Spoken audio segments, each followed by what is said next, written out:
Good day, everybody, and welcome to another edition of the Military and Foreign Affairs Network. I am your host, the voice of reason. Today, we're continuing our ongoing coverage of the war between the Russian Federation and the Ukraine. Well, as of yesterday, the new aid package has been approved. I'm going to read you a very quick article that has come out of Reuters. The U.S. House of Representatives on Saturday, with broad bipartisan support, passed a $95 billion legislative package providing security assistance to Ukraine, Israel, and Taiwan over bitter objections from Republican quote-unquote hardliners. Now, does anybody want to take a guess on how much the Ukraine is getting out of that $90+ billion aid package? $60 billion. $60 billion. Let me say that again. $60 billion. Now, those rhinos and those left-wing democratic socialists will tell you that this is just a small amount to continue to bleed Russia. Is it a small amount? Is it? The defense budgets for a large European nation state is about $60 billion prior to this war kicking off. Again, European defense budgets were $40 to $60 billion. $40 to $60 billion. Now, as I talked about prior, many people believe that this money is going to be used to purchase weapon systems to be given directly to the Ukrainians. And that's simply not the case. Much of this money, this $60 billion, is going to be direct cash infusions. Direct money handed over to the Ukrainian state. Here you go. Do with it as you please. Now remember, prior to this conflict, which what I'm about to talk about is not talked about anymore, is the fact that the Ukraine was, and is one of the most, if not the most, corrupted nation states in Eastern Europe. That is one of the big issues preventing the Ukraine from getting EU membership. It is the level of unbridled corruption. And yes, guess who played a part in that corruption? Guess who played a part in being lavishly enriched by the Ukrainian government? You guessed it. The little man himself, Hunter Biden. Millions and millions of dollars were paid directly to Hunter Biden, crackhead Hunter Biden, for doing what? Being the son of the big man. So when and if times became tough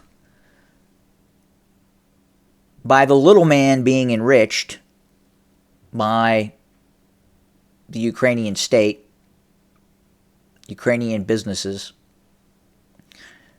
the big man at some point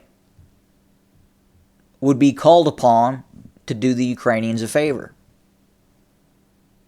And this is the favor. Zelensky has called in his favor. And now they're getting it. By the time this is all said and done,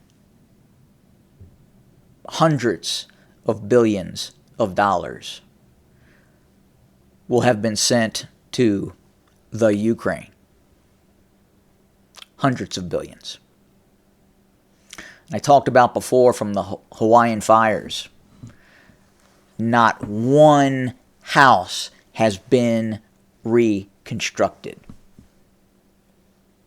And yet we're handing over this money to, again, one of the most corrupted nation states in all of Eastern Europe.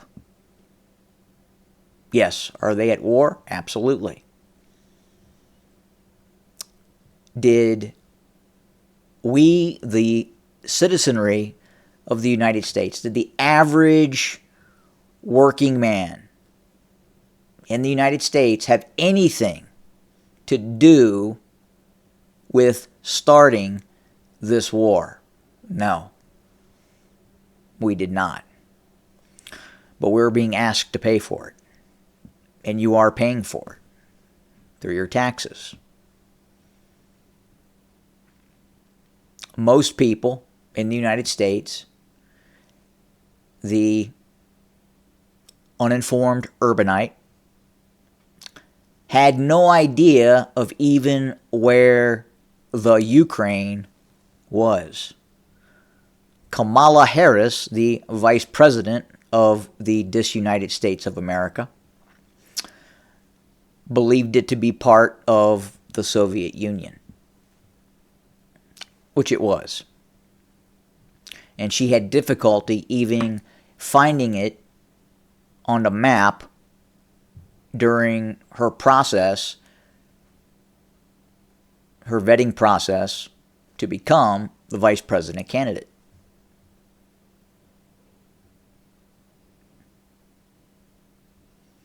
Absolutely incredible. I don't think people really understand just how much money is being sent. And at the end of the day,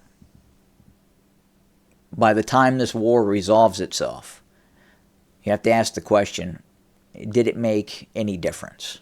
Is the outcome going to change at all?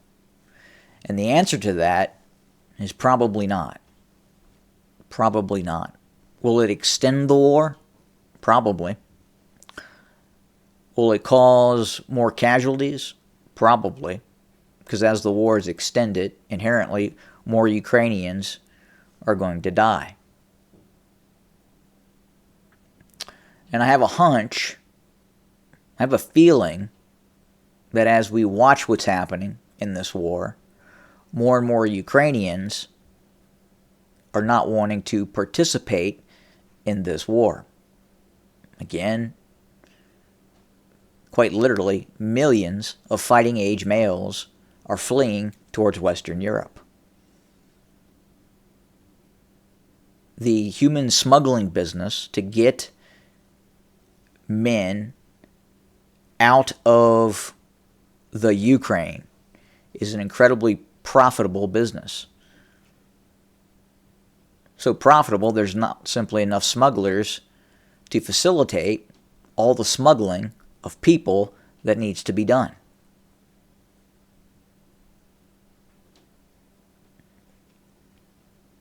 But today, Sunday, that's where we set $60 billion of your hard-earned money heading to the Ukraine. Heading to the Ukraine. Which, again, in all probability will exacerbate, will intensify the ongoing war. Now, the question is, if this money doesn't work, what are the other options that are being considered. I'm not certain that certain political entities in the United States will accept a Russian victory. And if they can't accept a Russian victory, which is on the horizon, is it going to happen tomorrow? Is it going to happen next week? Probably not. But you can see it getting closer. It's happening. What are those options? What will the West do to try and prevent Russia from winning this war? And that's the question you have to ask yourself now. That's the ultimate question. Again, are we heading towards global war? Are we heading towards a release of nuclear weapons? That's all I have for today. Thank you for joining us. More to come very, very soon. As always, have a wonderful day.